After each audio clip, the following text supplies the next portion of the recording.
Cosmic here, welcome to the channel, and today we are unboxing the JJK set for Union Arena, and we have a full case that we are going to reveal the breakdown of at the end. But like our other videos, and just for the sake of, well, time, we are just going to open up the one booster box and then show all the hits at the end. So I will give a small disclaimer that unless we hit like a god case or something just absolutely insane where we get 3 hits, we did already pull the double star, so that is a little unfortunate. But these serials are what I would assume going to be randomly inserted, because we have seen some triple star Yujis that were not serialized, so there might just be some luck in this last box, which I am really hoping for, all things considered. So yes, in this set, again, we are going to have these booster box promotions or box toppers. They are the foils of all the raid fodder, so it is a nice little thing to open. Again, it's a great way to celebrate your favorite character, to have both a foil base version and foil, of course, the raid that you'll open up in the main set. So again, same principle as last time. We are just going to go through this, talk about some of the hits as we open them, and just wanted to show off, quickly some of the artwork for maybe those who are seeing this for the first time.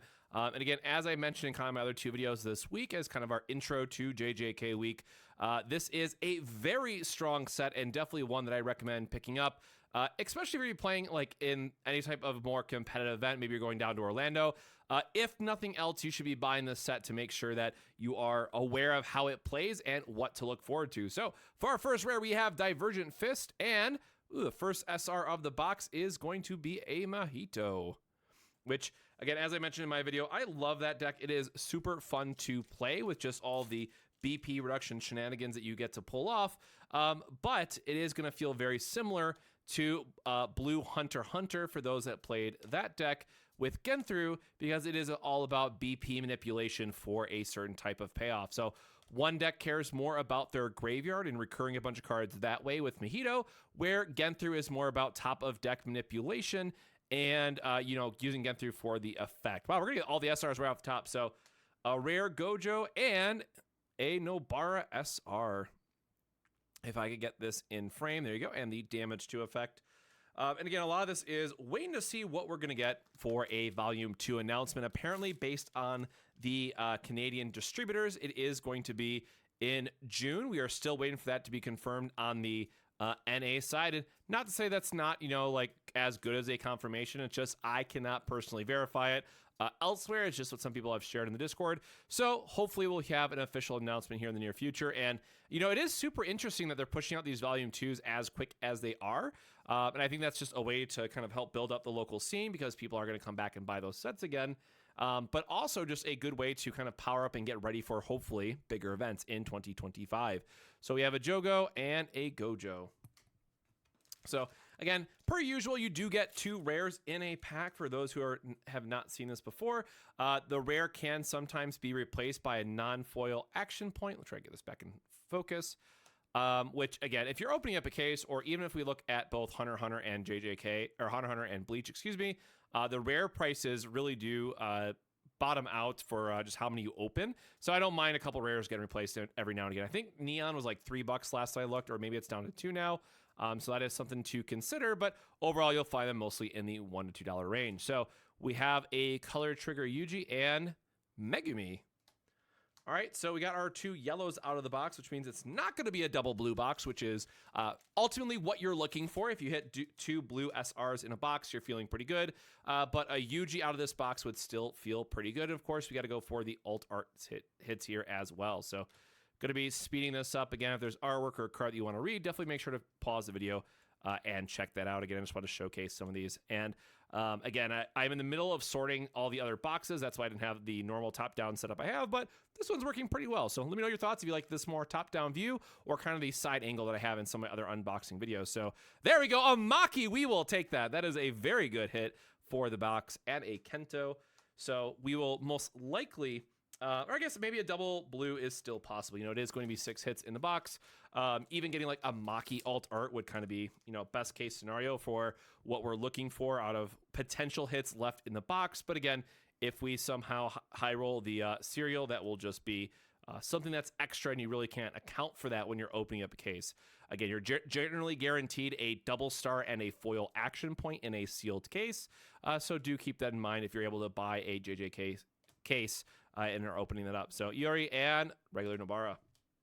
And what's super interesting about that too is cases of this set are selling. Yes, selling at the $1,300 range. I've seen as low as 12, as high as 1,400 on TCG Player. So, is that people just being really excited for this set? Is this the most popular set out of the, before Christmas releases? I really thought Bleach would have been higher the way everyone was talking about it, but I think JJK might actually be more popular in the end.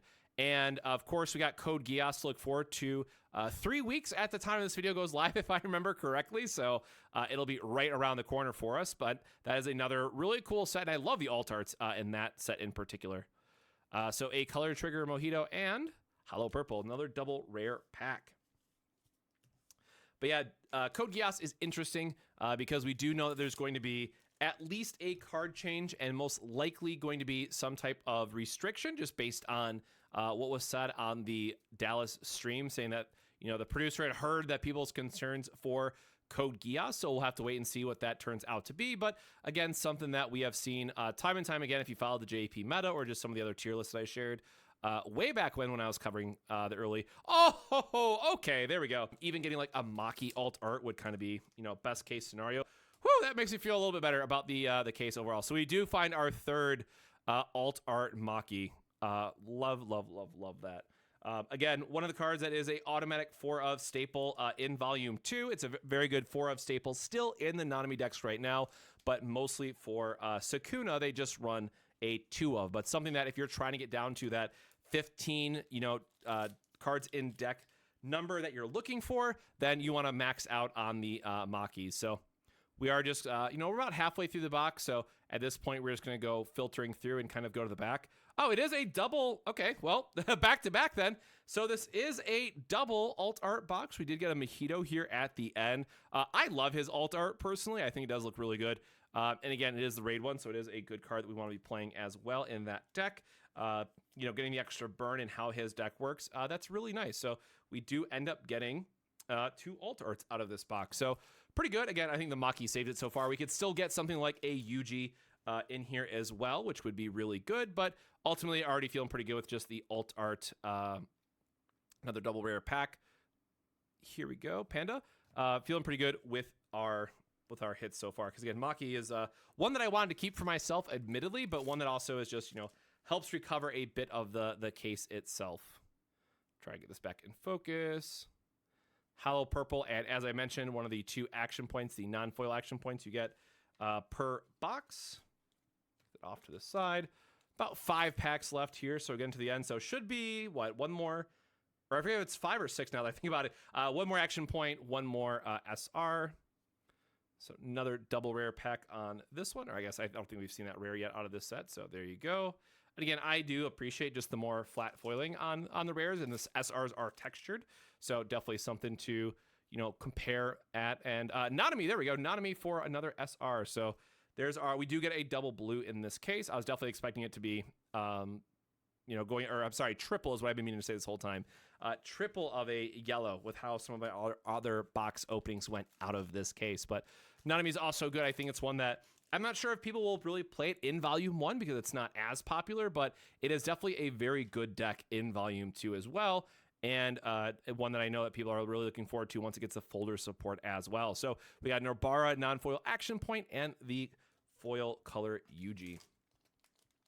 Couple of packs left before we get into the big hits. We got a Sukuna and a Kasumi. 2, 4. Okay, so it is 6. I was correct. Oh, sorry. And rare Sukuna. And last pack from this box before we get into, then this should just be a double rare pack then. We got the hits, we got the SRs, and we have our rares off to the side. So we have a Megumi and a Geto for the last rares. All right. And I'll definitely timestamp this at the end, but we are now going to get into our hits. As I mentioned, I'm going to put that box topper off to the side. We do have the Mojito. We have the Maki, and these were out of this box in particular. And then some of the other ones, we'll leave the 2 big hits for the end. And hopefully, again, unfortunately, because my camera is just the webcam, you're not going to get the texturing out of this, but still really cool to see. I really love the gold accent on these, but we got a panda. And we have Toge's alt art. We got 2 of those. The color trigger Gojo, which is a 4 of in volume 2. So something that I will, consider keeping, or, try to think about what deck I want to play in volume 2 yet. But we did get 2 of those. We only got 1 of the Geto, which is another, Mojito staple. Generally, something you only play is like a 2 to 3 of at most, but really cool searcher that we have. We have the color trigger Mojito. Again, I really love the artwork on this one. We ended up getting 2. Again, that light's not going to work in my favor. Going on to purple, we have Toto. Again, I just really like the scene frame. I don't know a proper name for this. Let me know what you guys are going to call this in the comments down below. It has the special scenes in the background, but I really do love this style of alt arts. Kasumi, we got 3, unfortunately. This is one that, again, it can be a very good card. Like, if this can steal a game away from your opponent, but unfortunately, it's not something that a lot of people play in Volume 1. And in Volume 2, I think the Toto and Mekamaru deck is just a little bit better. We have the 5 energy Sukuna alt art. And again, this artwork I just absolutely love. Sukuna's finger, one that I know is going to be in very high demand. And we opened up a single Sukuna's finger in the entire case. Definitely would have loved to have seen more of that card. We have the Searcher Yuji. We got 2 of those, and this is one that get them while they're cheap, I guess, because I'm sure once it comes off the choice restrict, it's going to spike in price because it's very good. And you can still play it right now, but I think most people will wait until Volume 2. We did get 2 Makis, so 3 copies of Maki in our case. And then my boy at the end, Nanami. Again, love this artwork. It pairs so well with the winner card. I mean, it is just a gorgeous, gorgeous alt art. So lastly, the big hits. What were the case hits for us? We got the Nobara foil action point, which again, waifu tax maybe, but I was really hoping for the Gojo and crew alt art personally. But still, I know one that a lot of people are excited about, and probably I wish it into existence, but it is the alt art that I wanted the most, although it's probably not the one that's going to be worth the most. So hurts a little bit when we're trying to, sell the alt arts and stuff so we can continue to support Union Arena. We do get the Gojo. Actually, I'm just going to take this one off its case because it's not as, I think the glare is messing it up a little too much. Maybe the penny sleeve will still hold it off. But I mean, this card is gorgeous in person. I love seeing it on display at all the Bandai Card Game Fest. You can see some of the background on that now. Like, these lighter rainbow foils they did, in my opinion, were just absolutely gorgeous. And I love, love, love the styling of this card. Because again, the light catches it the right way. It's just gorgeous. But again, something that, I think even Sukuna, like the 6-2 Sukuna, even though it's not as popular or played in blue, I think just being Sukuna is going to make it a little bit higher of a value. But overall, that is our quick case breakdown. So again, if you do not have a LGS near you supporting Union Arena right now, make sure to go check out big box stores like Walmart or Meijer or Target, or even places like Hot Topic and GameStop have loose boosters and starter decks that you could jump into with Union Arena. And other than that, of course, TCG Player for singles is always going to be the best approach. Right now, at the time of recording, box and case prices are absolutely insane. So if you're just trying to get in, maybe prep for Orlando if you got into the events, definitely try to go the singles route. And then also don't forget I think it's a week exactly. I'll put a link down below. From when this video goes live, day 2 registration for Orlando will be live. So if you want to play in the first, or I guess that would technically be day 2, so the second big event for Union Arena in North America, you are going to want to sign up as soon as possible. Those tickets sold out in under 5 minutes for 256 players. And now that we have JJK coming in, I'm assuming that we're going to see big movement and see how quickly those tickets are going to be going. So with that, definitely make sure to check out Bandai TCG Plus, find some release events near you, get those awesome Gojo winner cards. But otherwise, definitely let me know as well, again, in the comments below, what type of decks that you want to see first for gameplay. I'm going to be super busy with all the release events, of course, this weekend, but hopefully very, very soon I'll have some JJK content up on the channel. But until then, my friends, stay safe, stay hydrated, and I'll see you next time. Cheers. We'll be right back.